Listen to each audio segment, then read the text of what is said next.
Life లో first time parliament లో ప్రజల కోసం పోరాడుతున్న ఒక ఎంపీని చూశాను. Raghav Chadha. Is one of the youngest MP in parliament. ఆయన స్పీచ్ కి పార్లమెంట్ దద్దరిల్లిపోయింది. ఒకసారి అవిడి చూడండి. దాచిన ఛార్జీలు, ఫీజులు. ఈ రోజు నేను సభలో ప్రస్తావించిన ఈ రకరకాల ఛార్జీలు గౌరవనీయులైన ఆర్థిక మంత్రి గారికి చేరాలి. తద్వారా బ్యాంకింగ్ వ్యవస్థ దేశంలోని సామాన్య ప్రజల జేబులను ఎలా ఖాళీ చేస్తుందో వారికి తెలియాలి. వినియోగదారుడికి కూడా గౌరవనీయులైన ఆర్థిక మంత్రి గారికి కూడా.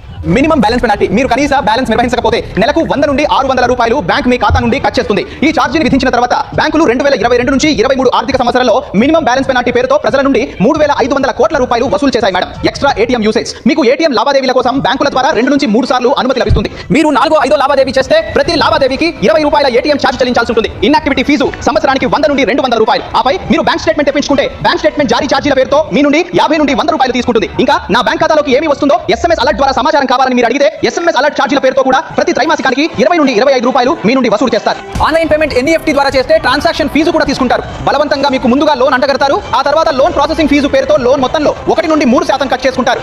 సాధారణమైన సంతకం మార్చాలన్నా, నామినీ వివరాలు మార్చాలన్నా ఆ మార్పునకు కూడా ప్రతి లావాదేవీకి 200 రూపాయల పేరుతో బ్యాంకు మీ నుండి డబ్బు వసూలు చేస్తుంది. డిమాండ్ డ్రాఫ్ట్ లేదా పే ఆర్డర్ చేయించడానికి వెళ్తే ప్రతి డిమాండ్ డ్రాఫ్ట్ కు 100 నుండి 200 రూపాయలు మీ నుండి వసూలు చేస్తుంది. అంటే కస్టమర్ల జేబులు కత్తిరించబడుతున్నాయి. ఈ రకరకాల ఛార్జీల కారణంగా బ్యాంకు సామాన్య ప్రజల నుండి ఎంత డబ్బు వసూలు చేస్తుందో కస్టమర్లకు తెలియదు.